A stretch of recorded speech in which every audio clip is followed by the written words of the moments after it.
next room here, so you can ask as many questions as you like. And if you get more questions afterwards, just know that you're welcome back. So,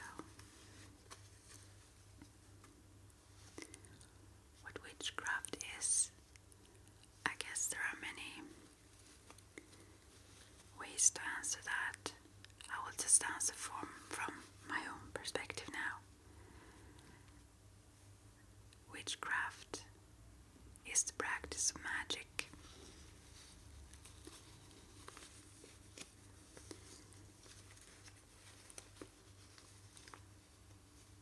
A way to bend reality, you could say, to influence. And we all have the ability to do so, but not all of us do it consciously and use it.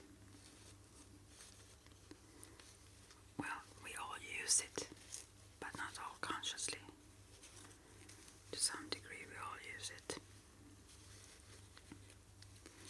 And there are various ways of witchcraft. Witchcraft is a practice, not a religion, while Wicca is a religion in which witchcraft is practiced. So, in Wicca, witchcraft is the use of magic with some ethics to it. For example, the threefold law, which means that whatever you give out will come back to you three times stronger. So, for example, if you would manipulate someone or something like that, or want to do harm, then that will come back to you. So Wiccans usually don't want to do that. But when it comes to magic overall, personally I do not believe in like white or black magic like that. Magic is magic. And the only difference between the two is the way you use it. It's like, yeah, like anything else that is like neutral in itself. It totally depends on how you use it. So, well, there are so many things you can say about witchcraft. But maybe do you want me to elaborate more on it, or for now, or?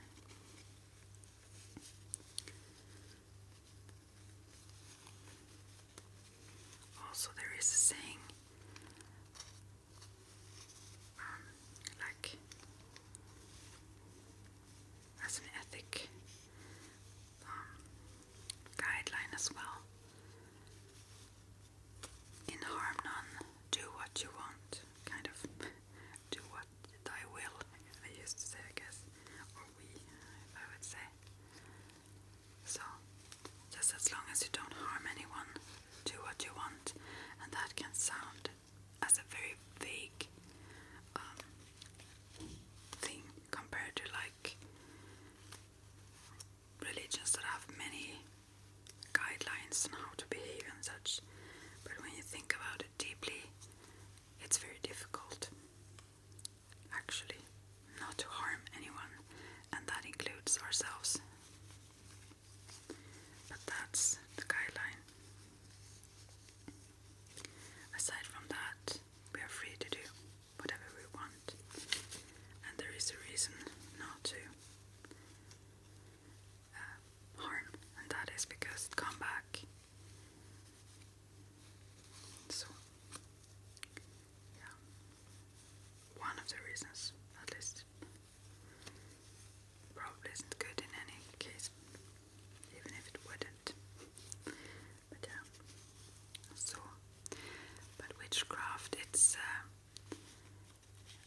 it's a combination of using your mind, you could say, and connection with spiritual forces. Various could be, some call it archetypes. I am taught in a tradition where they didn't. To me they are real, the gods and the goddesses, and the other ones in the spirit realm, as well as totem animals, or the elementals, and so on.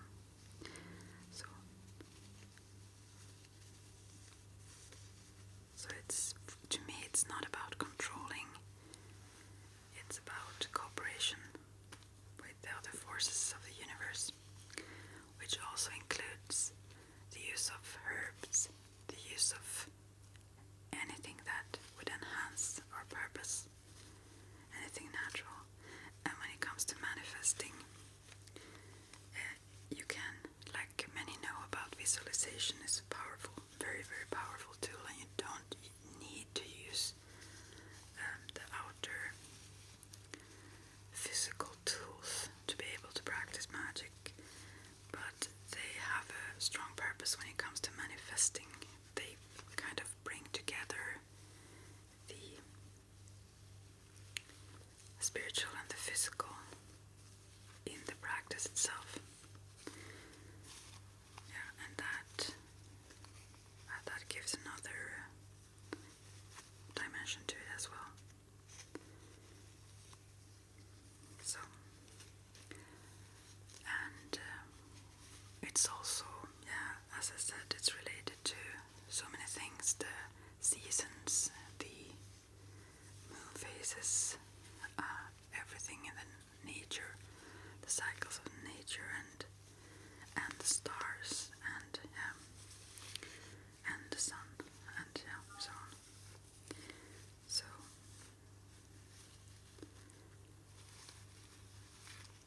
and our own inner nature, not least. So it's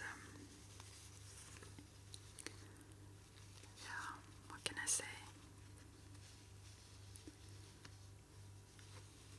Witchcraft is, to me, very much to make use of our full potential, to search to do so and take responsibility for who we are and where we're going and what we create and so on.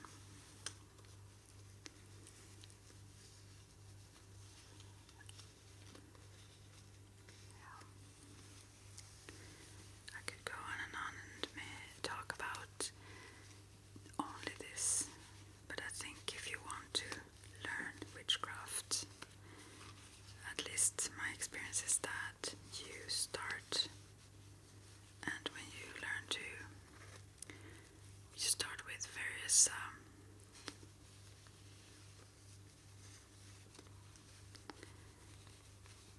practices and learn to master them. Basic practices that everyone learn, I think, no matter what Wiccan tradition they practice in. There are many different traditions, and there are also solitary Wiccans who just practice by themselves. And from there you move on to more complex practices. But it's one step at a time, and you need to master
shamanic path, you could say.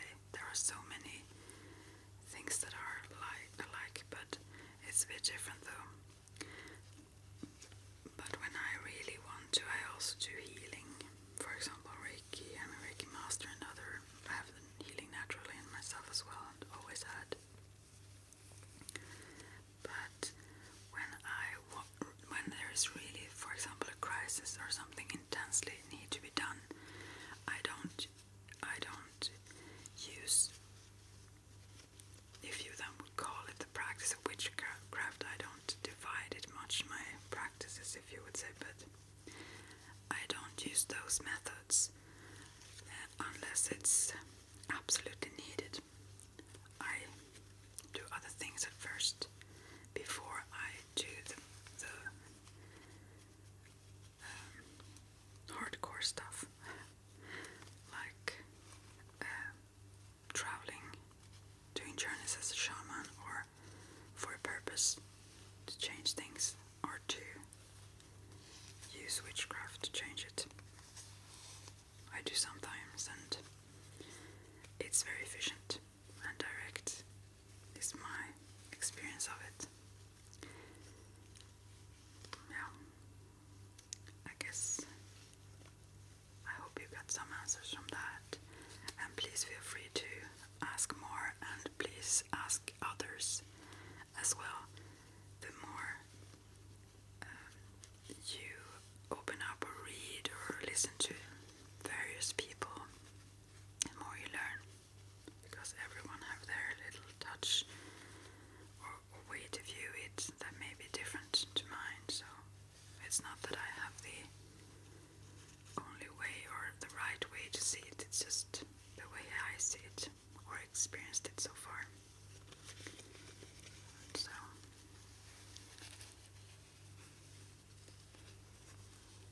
yeah, I hope that was somewhat an answer to you about what is witchcraft. It has nothing to do, by the way, with evil, nothing to do with the devil or something like that. Wiccans do not even, most Wiccans, I would say, don't embrace the Judeo-Christian belief system with hell or devil and so on. So I mean, it's not even in the same worldview. And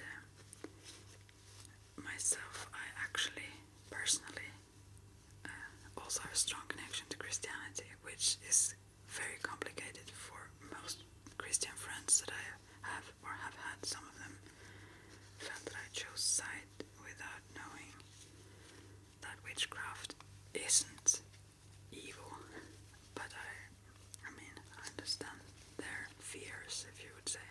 I can see that that's where it come from, and if they, I mean, I can't change them, they have to then be where they are at the time. But I know my own intent very well, and I'm happy that I dared to question things and learn more. Yeah, and also to some other Wiccans it have been very troublesome because of many things. For example, there should be only one God, and in Wiccan there are many and so on. But to me there is no conflict personally at all. And although I embrace very much and feel very connected to Christianity, since I've had a lot of spiritual experiences there too, which have been really strong, and so on, I don't believe in the devil or hell or such.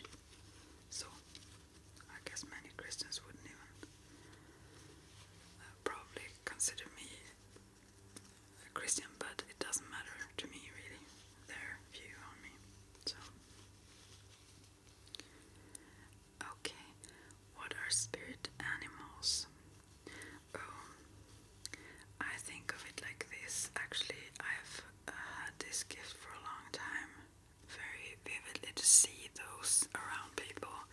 Even it have been like, if you know about auras, same way with the colors and the auras and such, I've seen it, but I've not understand even why I see it and so on. Recently I've started to actually use it more in a, you could say, initiating way or some sort. I don't know. Previously I just told people if they wanted to know about it, what the kind of spirit animal I saw around them or so. But recently I've gone a step further, and actually I do know that when I see something around someone, they need that. Sometimes they have already embraced it, but I can help a little bit further than that. Than just see it. But anyways, I see it as spiritual helpers, like some people view angels, let's say. They have usually the totem animals are, what can I say? This is my personal experience of it, and some people would share this with me. Agree with me. Some wouldn't, I assume. I think of it as a reflection of our own spiritual powers, or our own qualities, you could say. And the more we develop those, the more spiritual totem guides will we have. Probably we will have one that is closest to us, that follow us. And myself, I have quite a lot, and it varies. Some of them just show up in specific situations, and some are always there and help me in my journeys, and I can also shapeshift and be them when I travel, which is good. And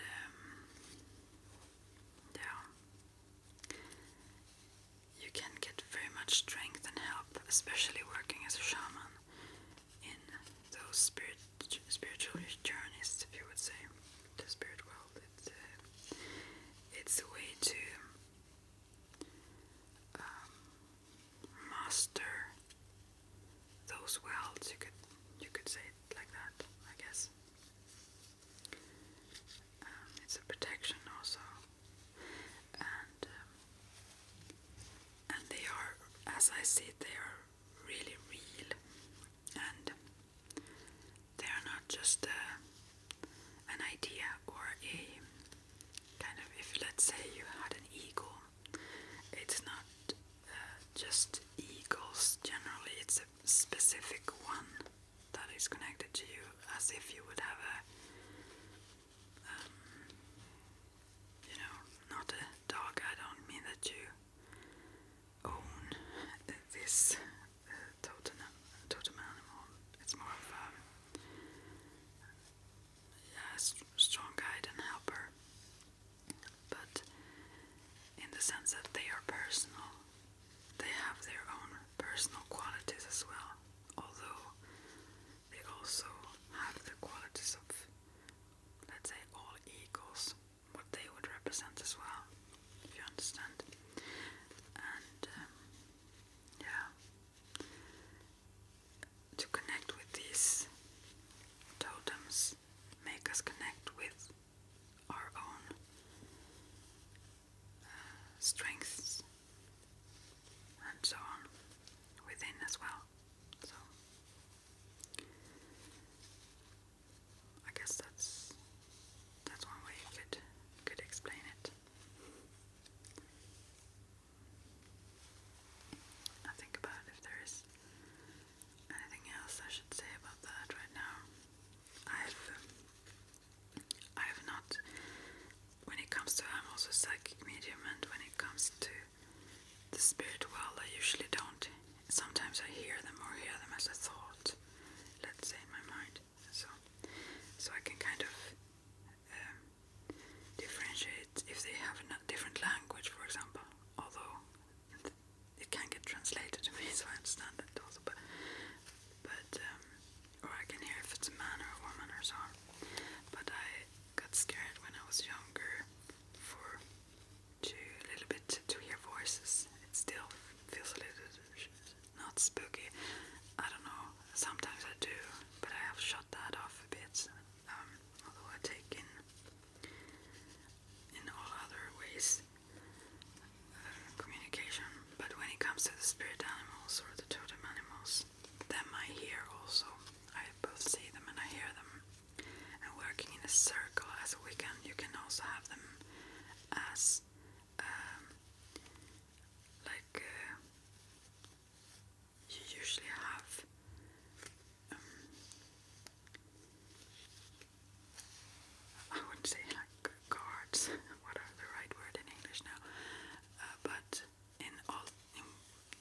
just those that I've heard.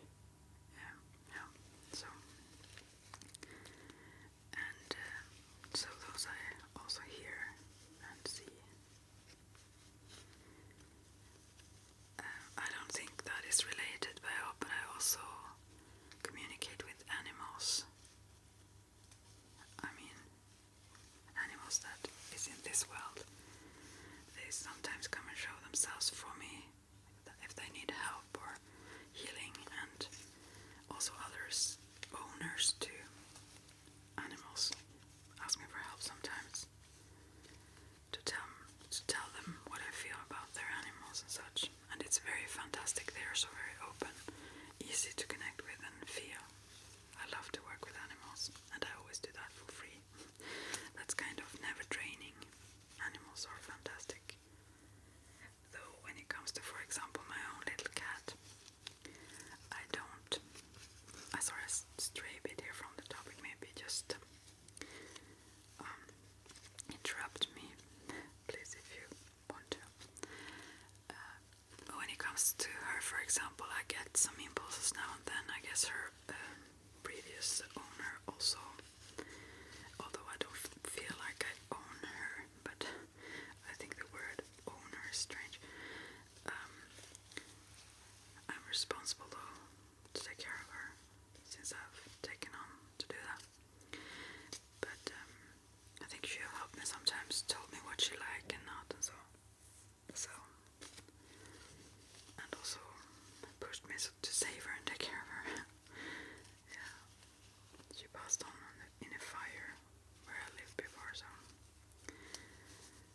yeah. And this one I never tune into. I don't feel a need. If I felt that I really needed to, I would. I'm happy I didn't to begin with, because I think she wanted to kind of kill me.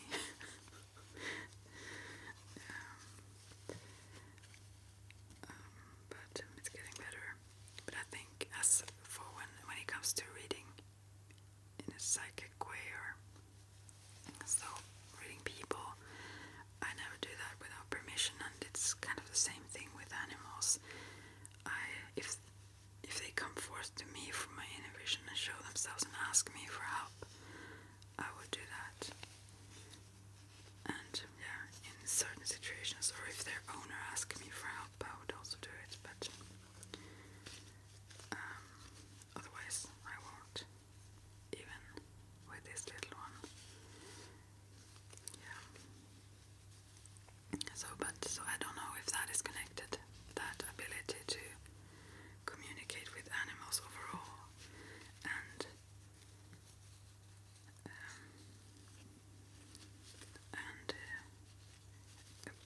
being able to connect with and see spirit animals so easily. I almost always see that around people that I connect with, so I don't always know what it means or why I see it, though. I learn as I go. But that is a little bit about it. And there are many out there when it comes to all of these things. There are many out there who would say that, oh, this is how it is. Exactly. And they have full truth about it all. And I have never learned when it comes to that part. I've never learned from anyone or anywhere else than from my own journeys and my own connections with my spirit animals. And there was once my closest spirit animal, which I wouldn't do again, but I saw there was a little girl, handicapped girl. I saw this from my inner vision in Siberia that needed so much help, and I saw her so clearly. She lived somewhere there. I don't know exactly where, but I was so affected. This was, I don't know how many years ago, some years ago, by that. So I asked my closest totem animal to go there and help her, and I think it passed on like 2 years or so until my totem came back. And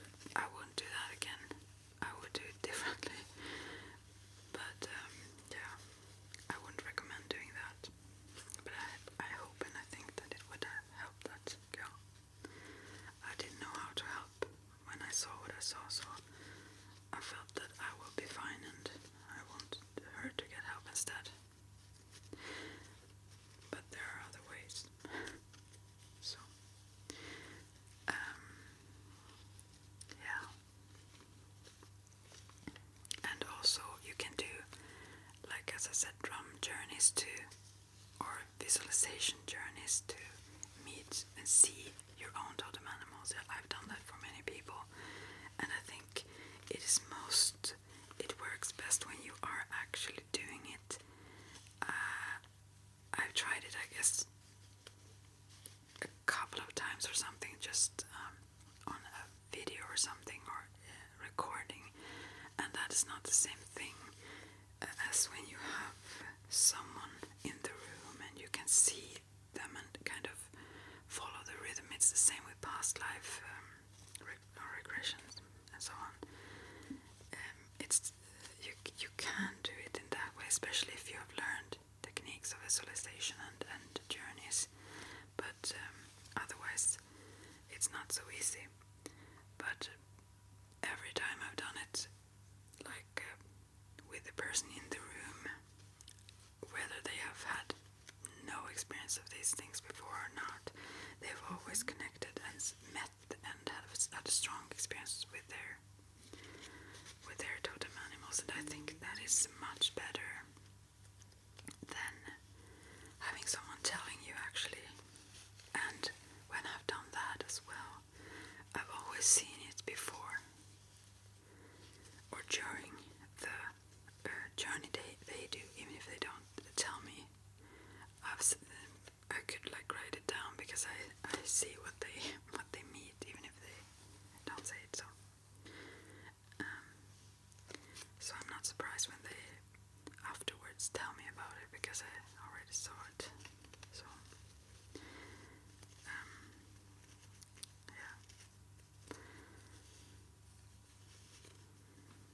And it have had a strong effect on those,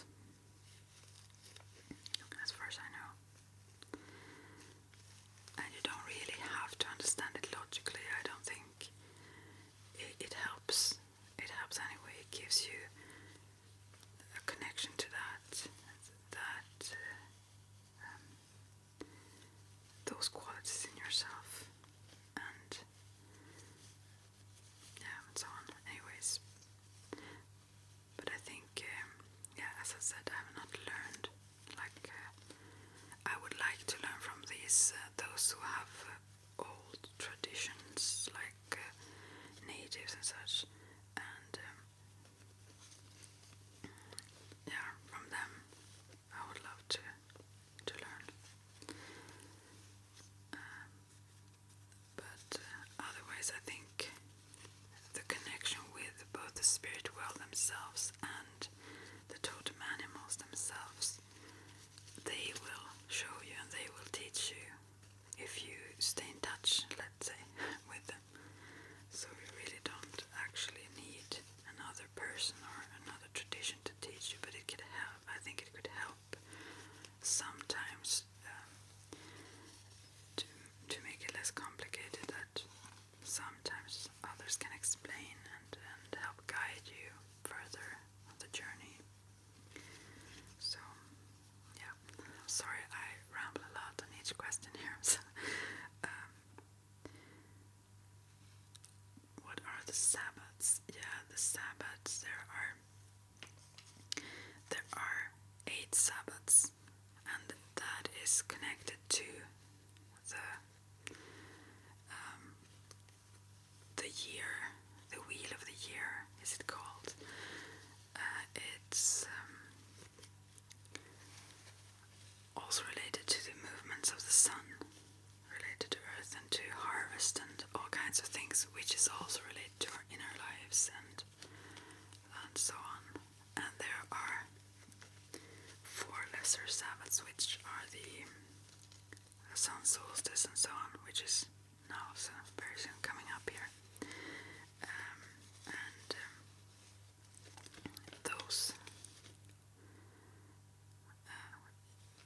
Those 4, the spring and autumn equinox and the winter solstice, also them.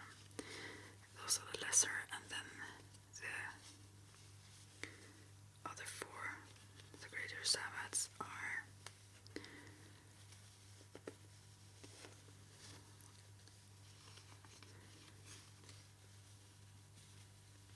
what can I say about them then?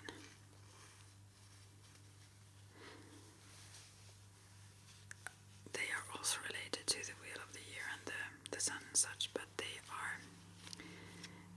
have a stronger magical impact and meaning, you can say. Yeah, I think I will just say that for now about them.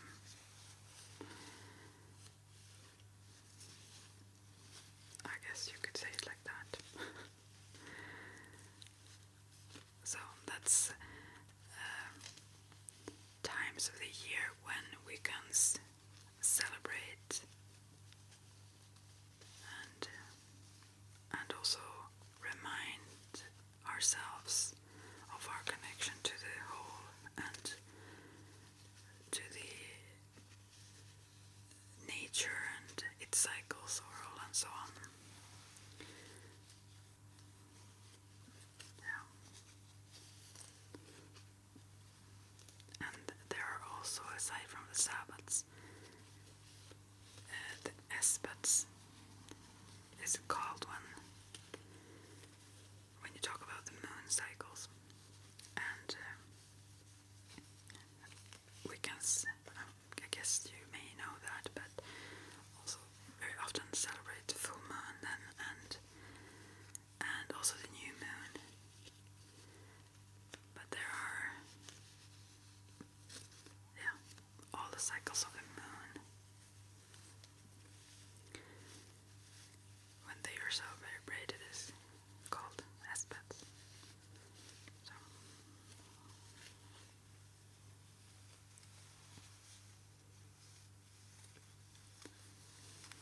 yeah.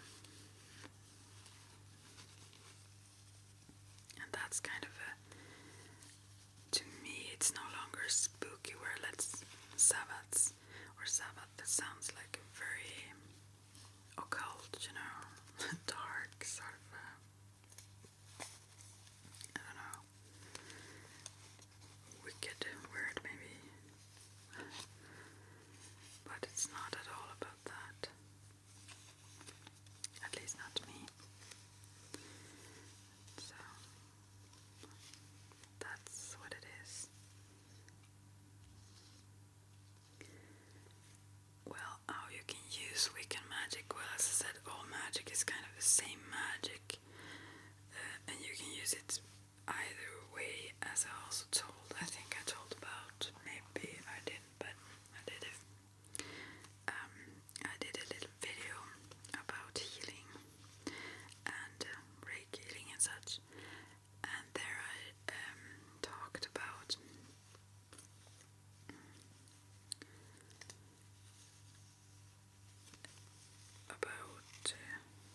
also the ability to stop blood flow, for example. And it's kind of, that is how I see magic also. I mean, let's say, for example, that healing and ability to stop blood, it's easier to see the connection, I think, if you talk about the stopping blood flow. Obviously, that wouldn't be a good thing in some situations for a person who, I have not tried this and I won't, but I mean, since you can do that, if someone is bleeding and it needs to be stopped, you can influence that, then you probably also can stop the blood flow in someone who is healthy. I mean, who's not bleeding. Okay, I'm sorry if I sound really creepy now, but what I mean is that the same energy or the same techniques that you can use for good, you can use for in whatever direction and purpose you want to. So the magic you use is the same. It's nothing that is exactly Wiccan magic. Magic is universal, it's like everyone's. But you can use it in every way. And as this thing of being the microcosmos,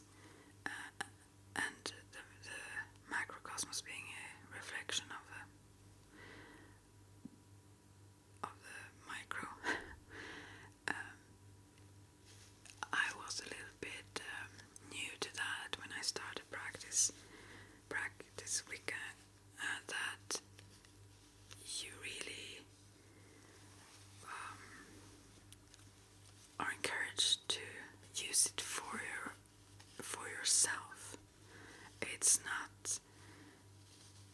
You can use it to your own ends. It doesn't have to be in a selfish way. I mean, selfish meaning that you don't care about others if you would make it more difficult for them or so on. But if you do magic or good things for yourself, whatever it is, actually, even if it won't be magic, you then have a lot more to bring and to share with the world. So it's actually, it's not opposites. The celebration of yourself cannot take away from the rest of the world. Yeah.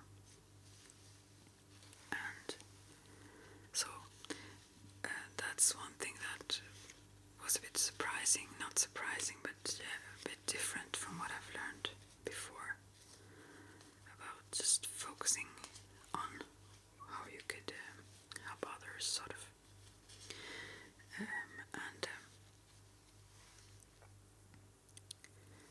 So that is one thing, but I mean, you can use it for anything. Aside from when it comes to Wicca, then there are those ethics, wouldn't call them rules, but guidelines, you could say. And I mean, that said, people do whatever they like, even within Wicca, and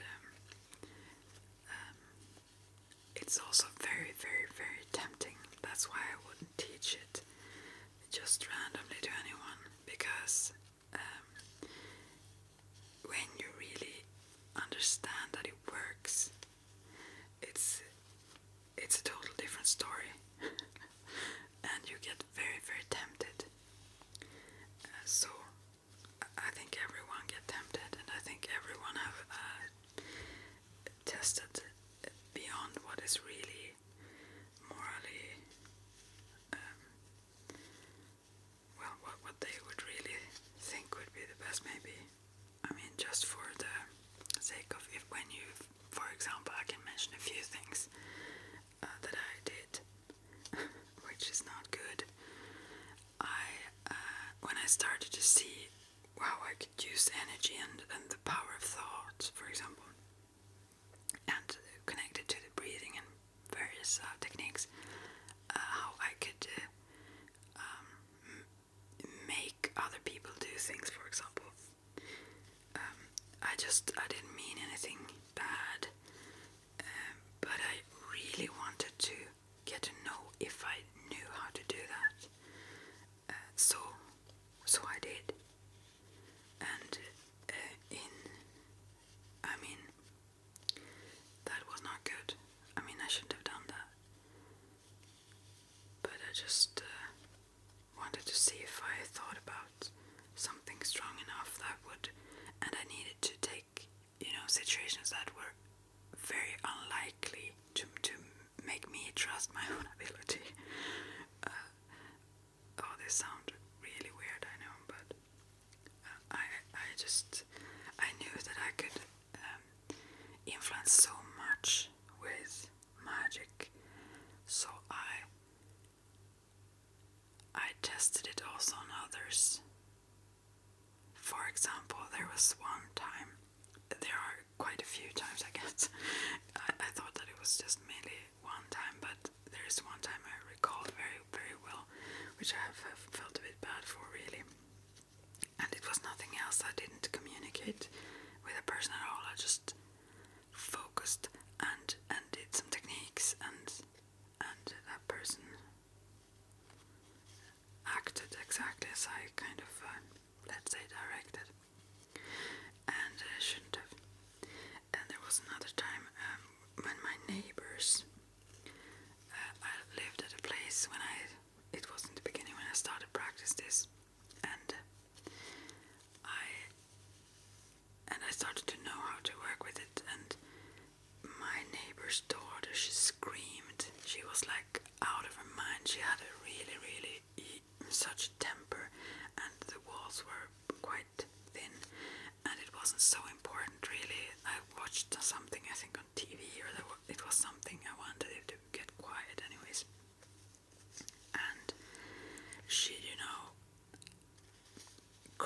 screamed, and she, really, let's say more than normal kids, which had such a temper, that girl. Anyways, a lovely little girl she was, or is even now, but she's older. Anyways, then I was so disturbed after I tried to have patience for a long time, but I guess she screamed for 2 hours. I mean, she didn't give up loudly, and I heard her mother try to talk with her, and she just screamed and screamed. And then I got so irritated, so I just decided to raise energy and direct it and stop her. And I did. And the moment I did, she got quiet. Like, the second I sent the energy, she got quiet. So, and that is also, I mean, I'm sure it didn't harm her. But it was not, I don't think it was my, it wasn't, I mean, I don't think I'm allowed to let who would allow. I'm the one who allow, but I have those ethics myself. I don't think I have the right to influence others' free will or others I mean, if she would, let's say not she maybe, but if someone would do harm, for example, I have done binding spells sometimes when I know people are really out to do harm. So, and that have worked well, and I don't feel bad for those. And it's not to harm them or anything, it's just to stop them, to make them not have an influence.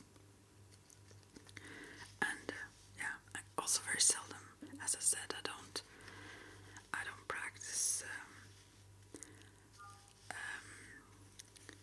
these things.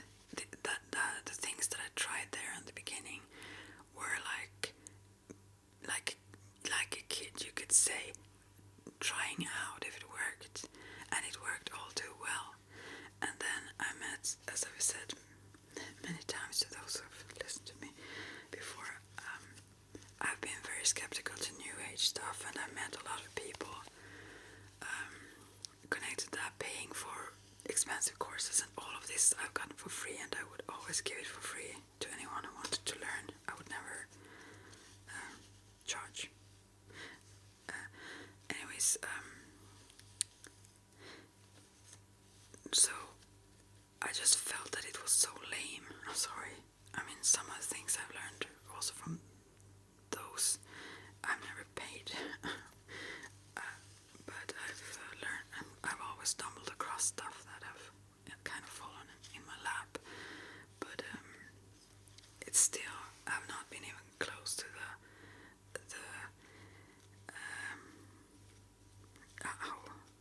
how powerful witchcraft can be. So I just, so as I feel, or as I've experienced it, it's like a little bit more, I wouldn't say fluffy, this would make people mad if I do, but yeah, and also the thing with those high-up gurus and very expensive courses, and you think you can learn everything in a weekend and so on. That's just not, you have to really focus on it a lot and for some time, and I mean, it doesn't, I mean, to me it came pretty easy, the things I've learned, but it still took quite a lot of practice and focus and daily training to get there. Is not something that you can just buy. You need to be invested yourself to learn it. So, and there was also another time, now I tell all my bad stories. There was another time when now I know who is my twin flame.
catch someone if you would say. I mean, that wouldn't be worth it. But and also you limit your possibilities if you may not have the whole picture of what else there is out there that could be as great or better for you. So anyways, but I was a little bit, I didn't care about that for the moment, and I did that, and also included that if it would be best for both him and me, I really, and this was many years ago also, and I had it, that love spell thing, for a very short time before I started to feel so bad. It felt like I trapped him. I really, really felt bad. So I let's say, unspelled. I broke that, which felt so. It was such a release. It was a relief. I mean, or what you say, and also it made me understand that I didn't want to be trapped in that way. But I mean, what can I say? Yeah, I just felt that. Yeah, to trust in the universe and trust in nature having its courses is sometimes much, much better. And I felt so relieved and happy when I didn't have that anymore. Even though I still wanted the same thing, I didn't feel good, it didn't feel right. So, but I needed to take these side steps, I guess, to get it, to understand that, okay, this is not the way to go. Although I knew it, I'd heard it so many times. So, but I think that's the case for everyone. At least everyone who understands the power of it. If you don't really, if you don't learn and see the effects, how powerful it is, then you may not even feel tempted, because then, I mean, you don't think it works so efficiently. So, but if you do, also when you get really, really angry about something, or you really need to to learn these things, takes time, and it's good that it takes time because it changes your worldview, and that can be kind of dramatic, even if it's in a good way, to open up those inner spaces, or what to say, that you didn't know you had, and all kind of things that affects you. So it's not to do lightly. You really have to have some respect for it. It's not dangerous, but it's good to take it easy and to listen to, and to not push yourself. Therefore, I also am very skeptical to those like trainings in Wicca or whatever. Let's say magical tradition, that would be like in a set pace and so on, because it's very individualistic where someone would be at the time and what they are able to comprehend and process and so on. I think that's pretty not so responsible, because it happen things. It happen things in your inner worlds, and I think it's a bit not so responsible to do that. I think you really need to be careful with people's psyche and take it slow. And when you do, I'm sorry, this whistle in my throat. When you do take it slow, then you gradually also, I wouldn't teach just witchcraft, for example. I would teach it in a Wicca frame, although I feel that my belief system isn't limited to Wicca as a religion. I mean, I feel like more of a spiritual overall, but I don't. I'm not a Wiccan. I am a Wiccan priestess as well. But during that training,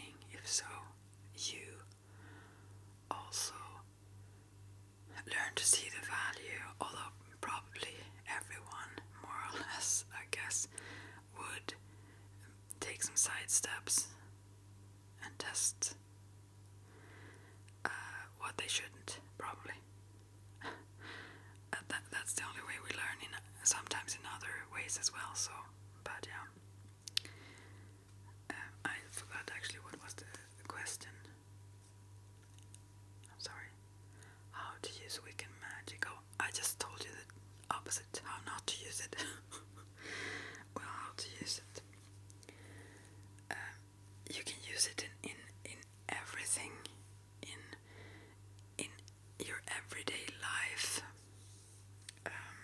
Yeah, like anything.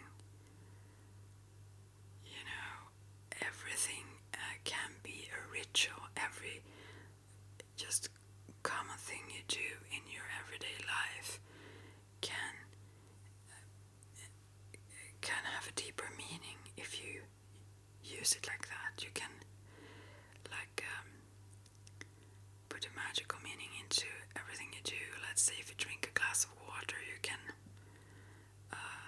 visualize it being a glittering, pouring,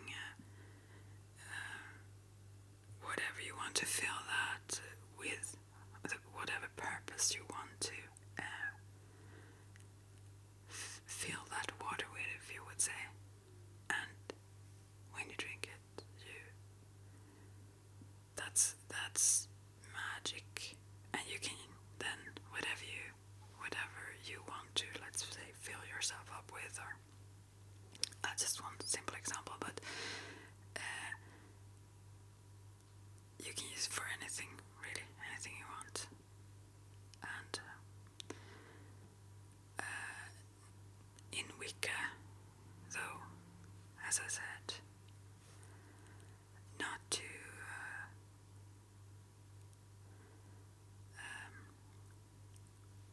step over, not to invade others' personal space, if you say, or their free will. And not to harm, and also to know that it will come back. And when it comes to binding spells, that is obviously to affect someone else's ability to act freely, maybe you could say. But in that case, it's more about preventing harm than wanting to harm them. It's about protecting what they would harm, if so. But then you still, I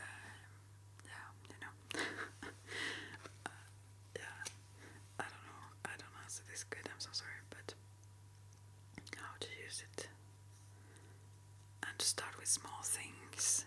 You can do. It's very fun when you start to practice it. For example, if you think about, let's say, I did this small practice with one who's not training in this or anything, but just to focus on a rose, for example, and just keep that focus that this will come to me. It's like, this may be more, someone would call it maybe law of attraction or what, but all of these universal laws is what is used in magic. So, and that person, I think, if I go for that person, she, just to start with simple things so that you see that it really works. And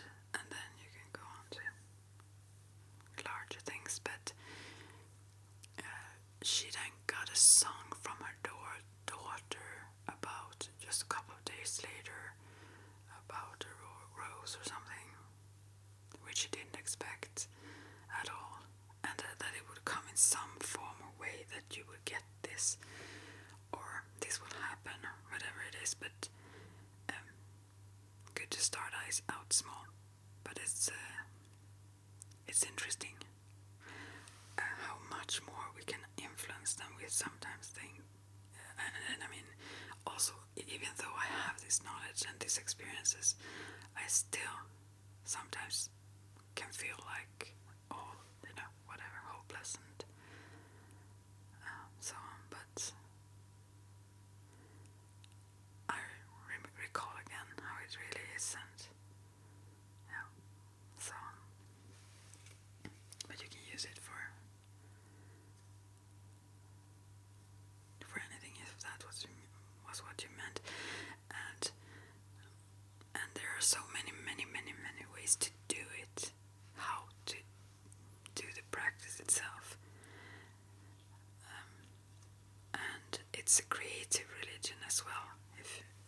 Wicca, but magic also is very creative. I mean, you can actually create however you want, whatever works for you, and you will figure as you go what is efficient. So I guess it's hard to describe it very well, at least for me, obviously, because you go through these steps and learn gradually, so it's not something you just can explain, but you can use it for any purpose at all. So, and for example, sex magic is very, very powerful. It's also related to the chakras, the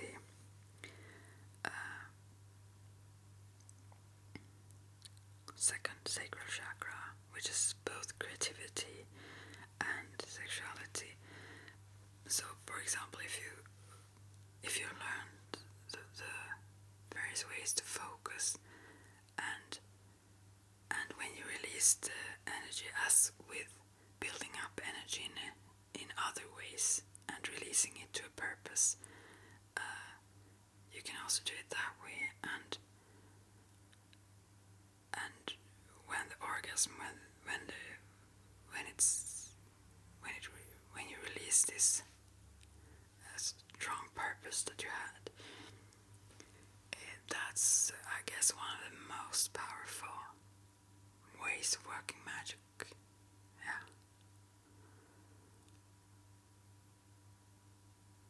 It's not maybe the easiest, though it may sound like a simple task, but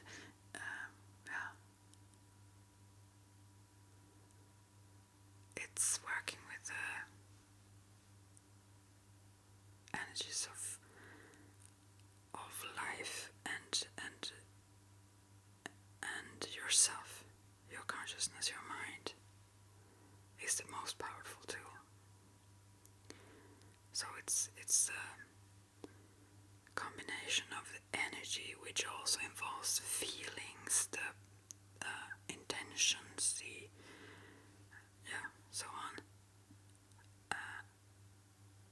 and the build up of energy. You need to have energy also for working magic. That may also be why I've not always used magic, or I've used other ways sometimes, because you use your own energy a lot as well. So it's good you can use magic even if you would be sick, but it's best if you are pretty healthy using it, because it also you use a lot of energy yourself,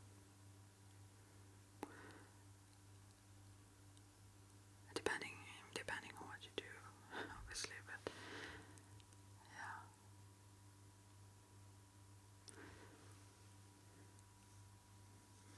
I don't know, I stray in all kinds of directions when I try to explain this. So, but it's the consciousness and the energy. I have been very drawn to the Eastern, like say Kuan Yin for a while very much, and also to Shakti and Shiva, where Shiva is consciousness and Shakti is energy. And yeah, that's really the thing. And everything is energy, everything is vibrating energy, no matter how solid it seems. Yeah. Alright. You have some other question, and yeah. And please feel free to ask me more if you feel that you don't get what I'm really saying or so.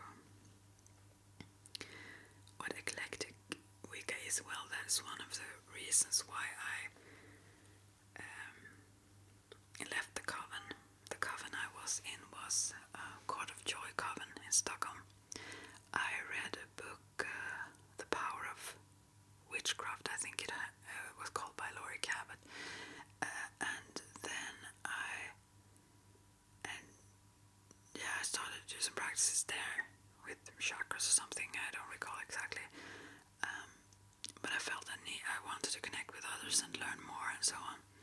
And so I contacted the Pagan Federation and got in contact with a girl in Finland that was called Kati Ma, and she connected me to Laila Wiberg, who was my high priestess in the coven, and she was the high priestess for all in the coven. But they were a pretty strictly very Wiccan Celtic coven, worked with Celtic magic, Celtic pantheon, with gods and goddesses and so on, and myths and such. I mean, you could yourself do whatever you wanted by yourself, but in the coven and also in the training, they were very focused on that. And I was so very much drawn to the Eastern, which is Wicca in itself is pretty much more Western oriented, I guess. But I still love it so much. And for example, Canonas, that the horned one, that god, I feel very connected to, and yeah, and a lot in the Celtic and fairy tradition as well. I just didn't feel limited to it. So Eclectic Wicca is not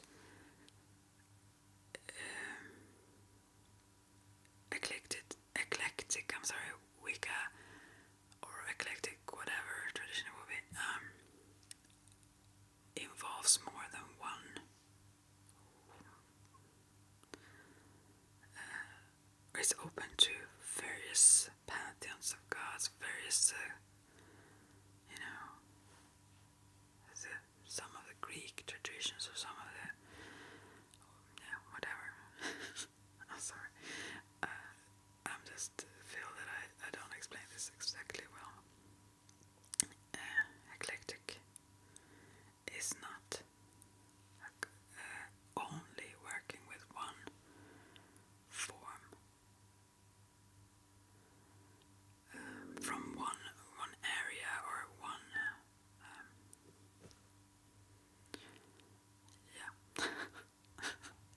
I hope you get what I'm saying here. So that was one of the reasons that I left that coven.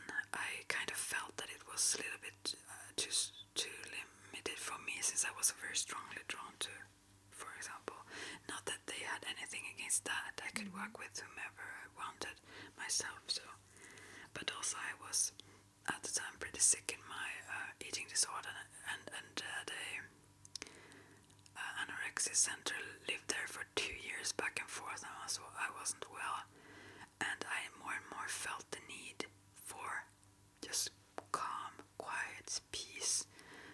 Also, I guess that was one of the reasons why I was drawn to Kuan Yin. I'm so sorry, this get more of a life story, history thing. I'm so sorry. Oh, you're okay with that? Good. So then I left them. They also the higher in degrees you got, got, or the more into the training, the more it was required to certain more practices and attain in the coven more, and so on so often, and I just felt that I wasn't at the place where I could do that, and they said that I could pause for as long as I want. I mean, I didn't need to push myself, but I still felt it in the back of my mind that I should, and I felt so pressured with my own situation as it was, plus that I didn't really want to be restricted, no, not restricted, but yeah, I was more eclectic, and they were very not at all narrow-minded, but very let's say narrow in their ways in the coven and the practices in the coven. I don't mean in a bad way, I just mean that they wanted to keep it clean. They didn't even want to use shamanic techniques, which I guess is very common for all Wiccans, and I think Wicca in itself is very shamanic. But they tried to really take away everything that wasn't strictly fairy, or which then was when it comes to the story there, I met the one who initiated Lila. I think his name was Michael. It was an Australian witch. I met him once, and I think he initiated himself, if I recall right. So the tradition wasn't very far back in that sense, but I think she's the one that have influenced all Wiccans in Sweden the most, or something. She was like a mother to me. She meant so much to me. I don't know where I've been without her. She was more than just a high priestess. She was so much, and she really she had her ways, and we didn't agree often, but she really encouraged me and others, I guess, to question things and so on. And also I met some Dianic Wiccans as well, other group of Wiccans. But yeah, these were very strict though, and yeah, I'm very happy that I got in contact with her, and the way I did. She was she was so much to me, and she sadly passed away.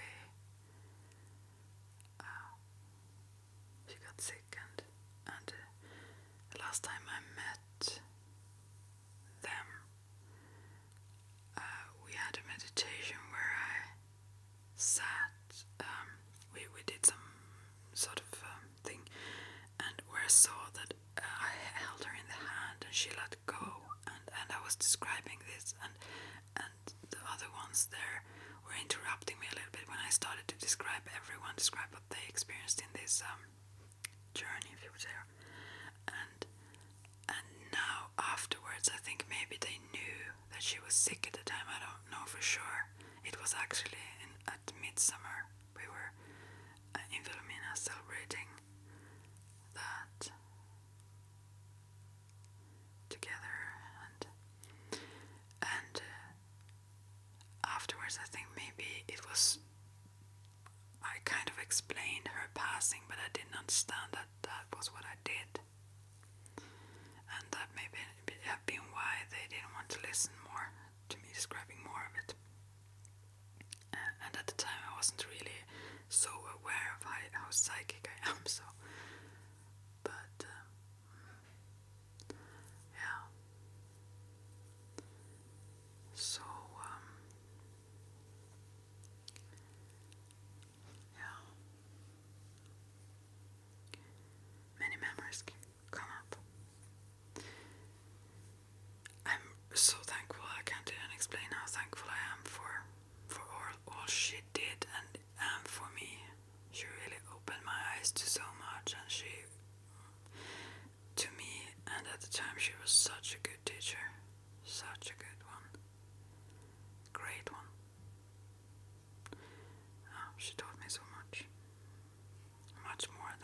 just the Wiccan or witchcraft practices as such. She really burned for this, and yeah, she was like all in. Yeah. I don't know what to say about that. Just thinking about her and her twin kids weren't so old, and it's very sad for her husband and kids to lose her, especially for them. Yeah. Anyways, that was some years after I left the coven, so. But still, and I met her afterwards once. I got in touch with her from Spirit World. I kind of, it's not that I don't feel in touch with her. I could probably connect whenever I wanted, I guess. But I haven't done so. But once she came through and said some things, which I'm happy for.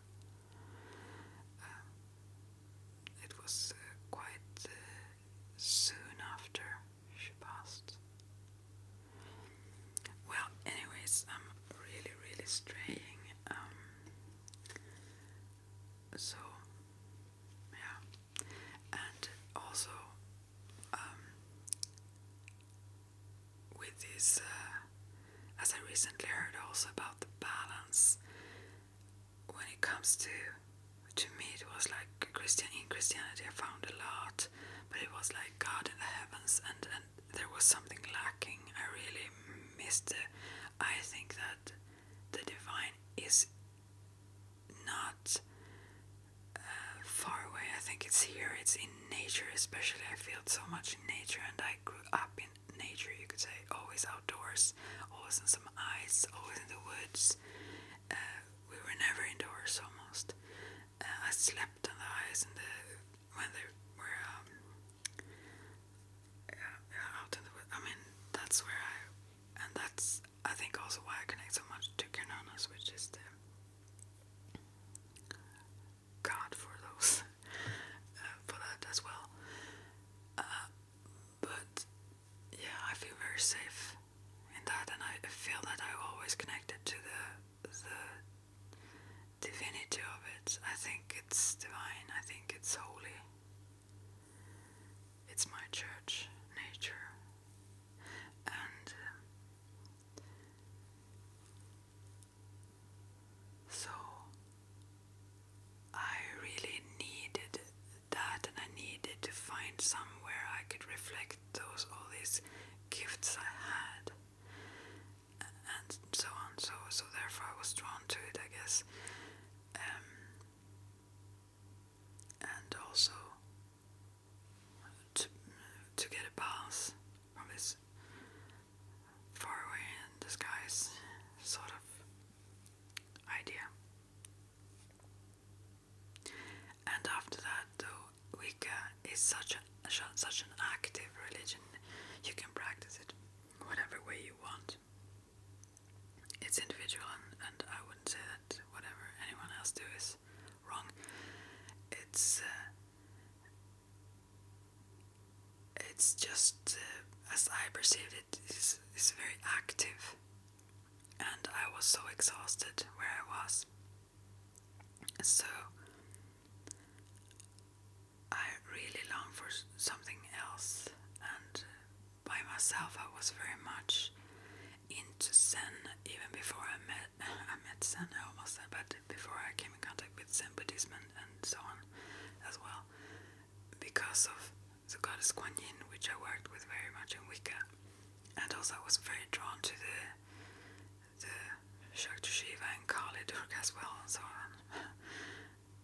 I don't know, but anyways,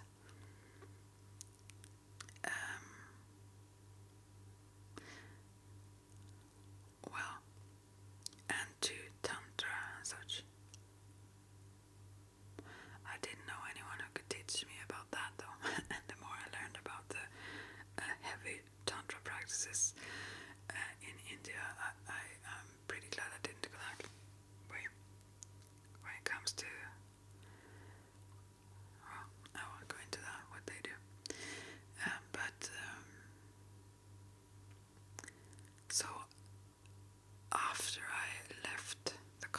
this is not what I was going to answer, but I do anyways. I'm sorry, this is my ways.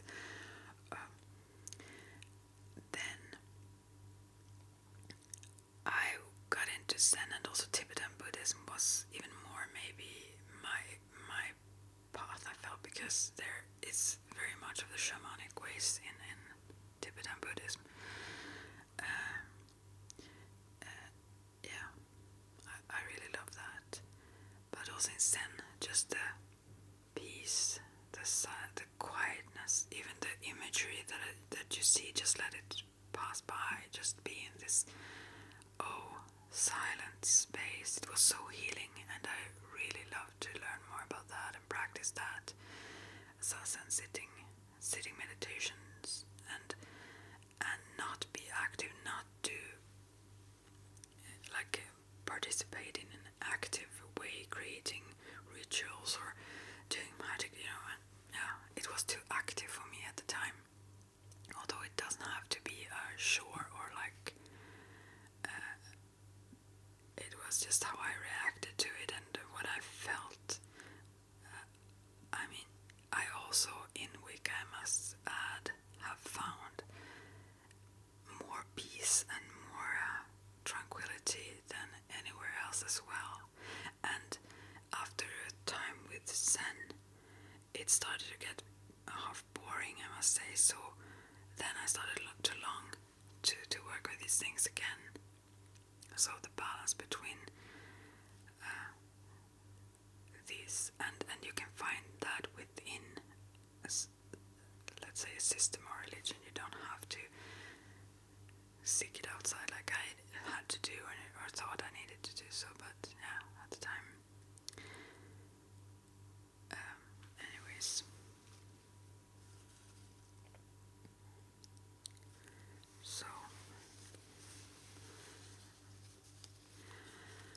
So yeah, I have been extremely eclectic. I'm so eclectic, so I am really even outside of Wicca. Yeah. So this would provoke a few Wiccans, I guess. The more strictly follow a tradition, let's say. But I am happy that I have met those who were, although they didn't come from Gardner and whatnot, but they were still very traditional, you can say, and at least in my view, and they had really the basic knowledge and stuff very clear. And she also studied religious history and such in the university and so on. So she was really, she knew what she was talking about. And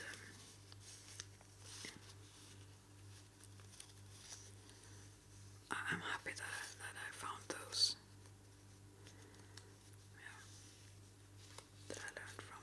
But I was too eclectic for them. And too eclectic for, I guess, any weekend group. I can't even imagine who would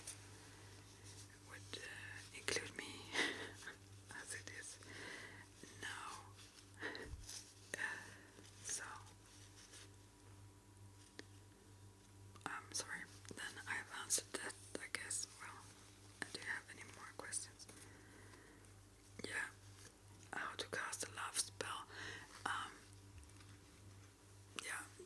As I said, you can use to strength and intent.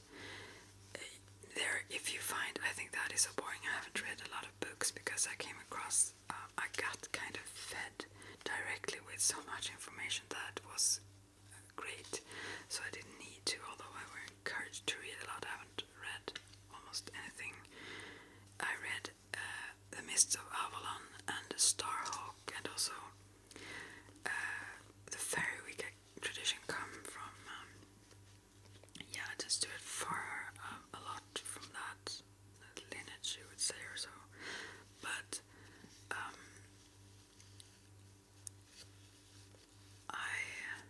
what was I going to say about that now? I'm sorry, I'm a bit tired. What was that an answer to?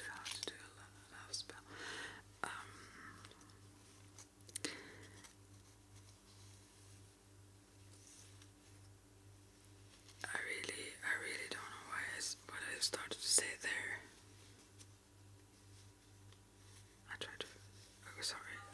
Yeah. Well, anyways, I will just continue to try to answer the question then.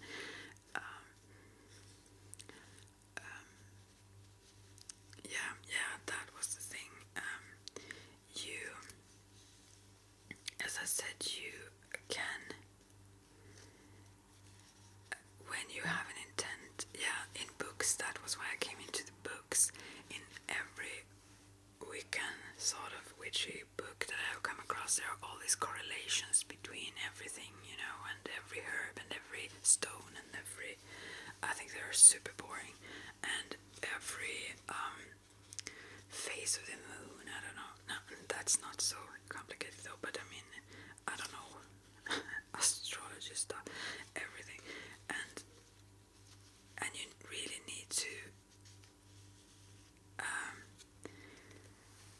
I think, at least the only way to have any real use of that is to first learn how to, to train your mind, to train yourself in magical workings, and you don't really need a lot of tools for that. You can use those most common tools, like that. If you ever seen a Wiccan altar, I may find a picture for you here or something. But to focus on the various elements and so on. But I mean, to do a love spell or whatever spell you do, things that naturally strengthens your intent would be what you would use then, and in a symbolic way. And actually, it is. I don't think it matters much in what way you do it. It just matters that it's makes sense to you. And I do think though that it have a. I don't think it's unimportant. Let's say which form of herbs you use, or if you would use some stones, or the energy that vibrates in all of these things have a certain influence in itself.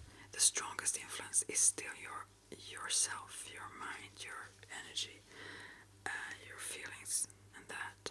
So you can do a love spell without anything else. But and also the phases of the moon and so on, and the rhythms in nature and so on.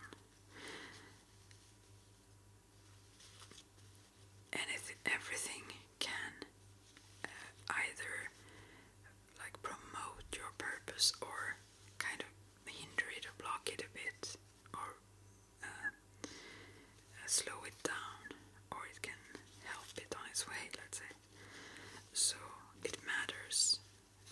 I mean, the most, as I said, I'm sorry, you should come back when I'm a little bit less tired. I will still do this now, and maybe do. I hope you can come back and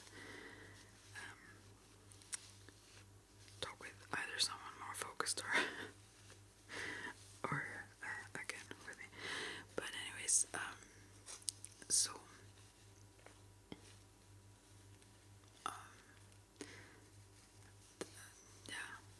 and also, what can I say more about that? That's how you do it, mainly, with some techniques to it that you're trained to use, and also not to, as I said before, not to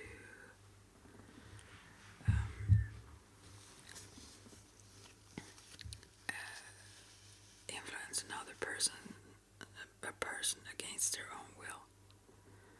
So you shouldn't involve someone else that really doesn't want to be involved in that spell. That's not ethical, according to Wiccans mainly. So more of a general one. Add to your own self-love and add to, or open up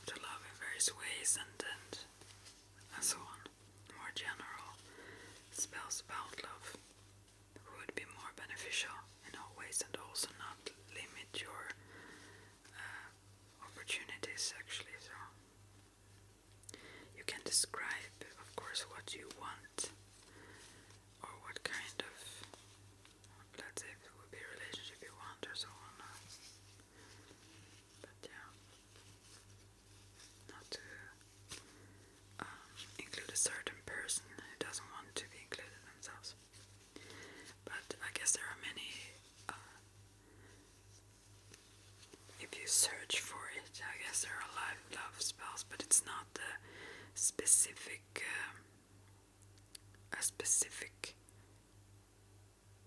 let's say, I think that have some influence. If you would read somewhere, okay, do this and this and that, and then you do that and it works. But it actually have much more to do with your intent and your focus and your energy. So than things you use. So therefore, I think it's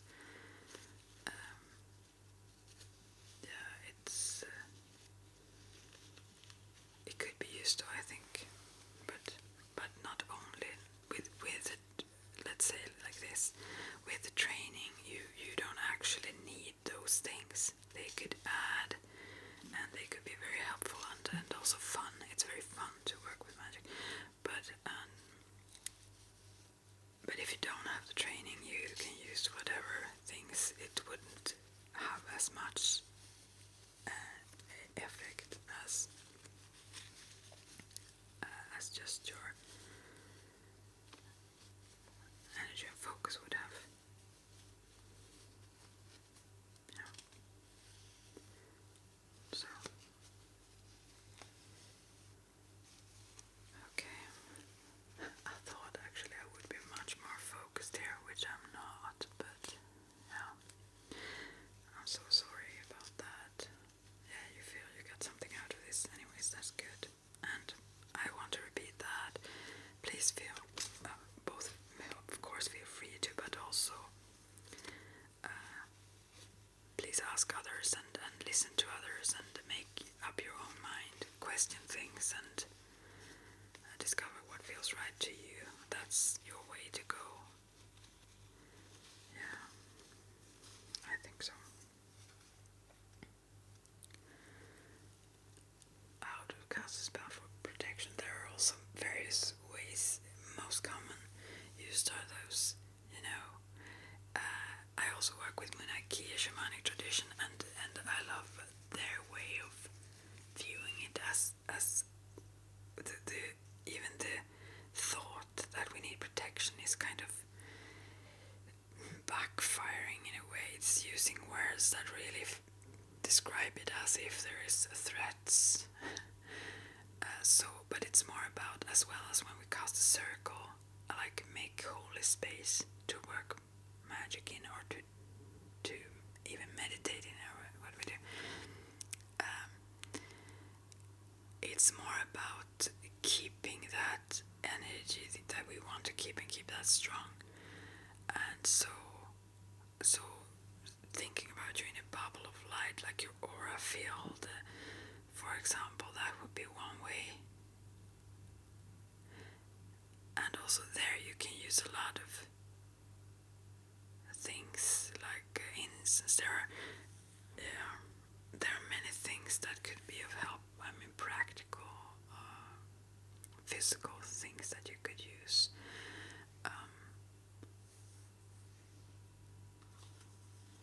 So it's the same thing there, as I said, and all those correlations between things, you can just search for that and make and create your own spell. And if you want to put words in it, or rhyme, as some do, just do so as the most clear and intense way, and poetic way. The thing with words is that if it helps you, or the thing with all kinds of magical workings, if it helps you to get in touch with that feeling or make that strong, then it gives strength to your spell. If it distracts you, or just from the beginning, it probably will, because you're just not used to doing so, but just make it simple in a way to begin with, just because, and also I like that also in Wicca, that the poetry is very important.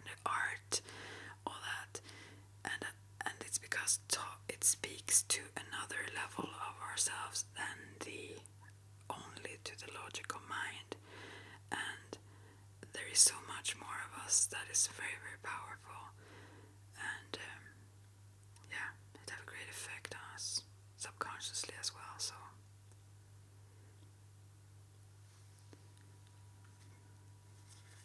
yeah.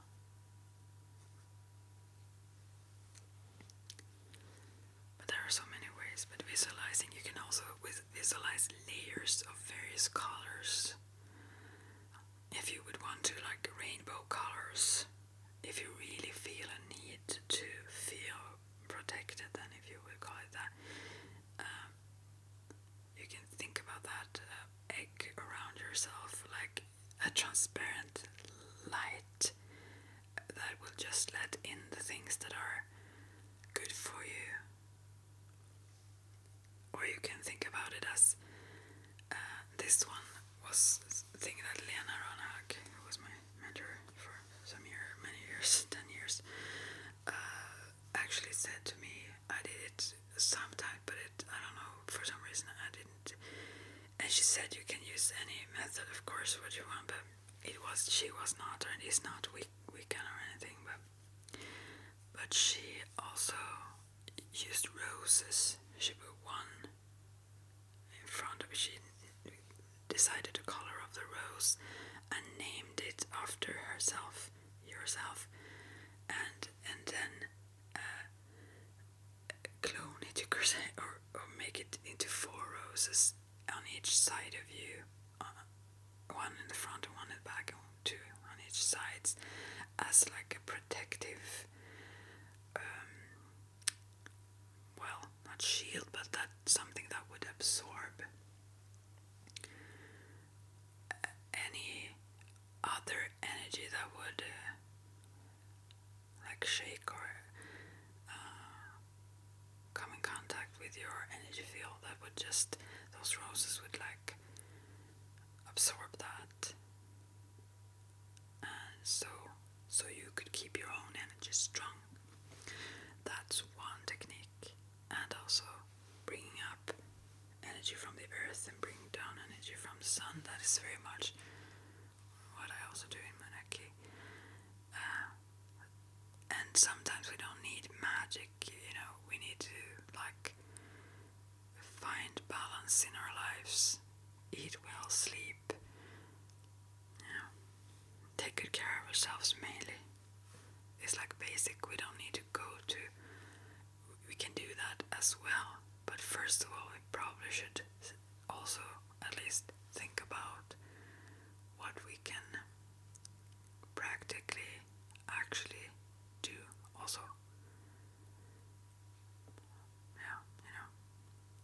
Both to feel more safe and to be more safe, if you would say. Yeah. So for example, I mentioned Bunaki. I will do a video later about Bunaki as well. But when it comes to that, they talk about heavy and light energy, and it's nothing like evil or good, and that's the thing also. When if you would like to, let's say, make a visualize this bubble around yourself or around your energy field, it's not to protect yourself actually, because nothing dangerous outside. It's rather, as I said, sorry repeating myself all the time, but to keep that energy vibration strong. And also, but now I get into Munaki, but all is like intertwined, and also in Munaki I got in touch with through channeling Pachamama, which is Mother Earth, what she's called for them, this where it came from, the Munaki Shamanic tradition, and I mean that is the Mother Earth, and all is very connected to Wicca, and all of these practices are pretty connected as well.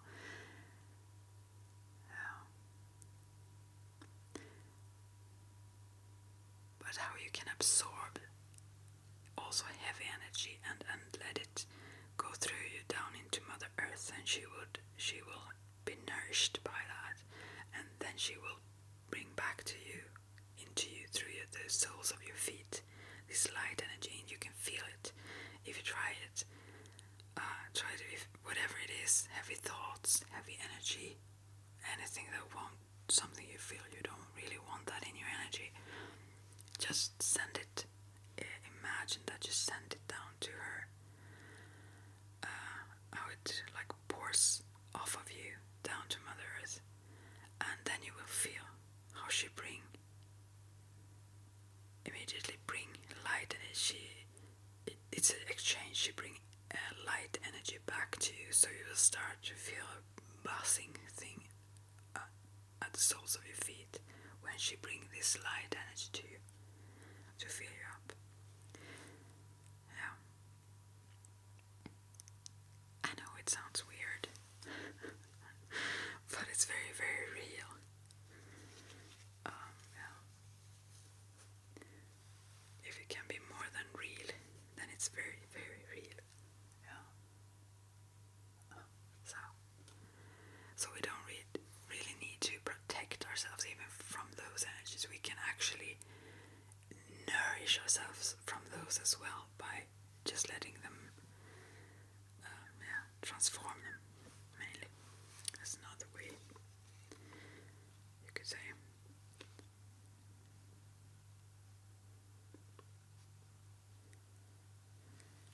And yeah, there are many. I will have to end soon now, but I will answer this before I will have to do many parts of this. I want to end this, do this fully now, so this will be many hours of Wicca if I continue like all night. This is half it. Well, anyways, we will take a break soon then from your questions, but I will continue.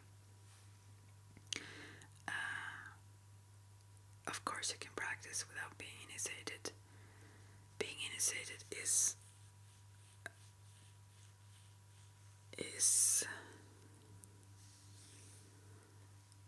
by another human, then initiation can come directly from spirit. And you can do, let's say, self-initiations, but wherever, through whomever it comes, it's a spiritual thing. But there are many solitary practitioners, and I think they are as valid, sometimes not, It depends on yourself mainly, and some are not as, if you haven't gotten a basic training, if you would call it that, you may lack something in skills and in knowledge, but that doesn't mean, I at least don't feel that I have the right to judge or say anything about anyone else. Anyone who wants to and want to practice it is a Wiccan to me. Although, in the tradition I was in, you got ordained, and then after, I guess it was a year a day and something, this was 17 years ago or something now, then you got initiated, and when you got initiated, you then became a Wiccan priestess. So you that's a step of dedication, and not only exploring and then learning, you make a decision, a choice, in a different way to become a priest or a priestess. And that's what is it called?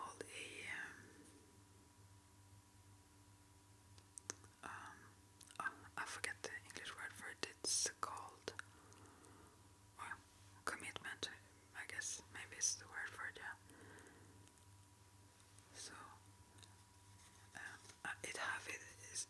if you find the right group, then it really is a great thing to go through an initiation. To me, it was very, very powerful. It have influenced my whole life.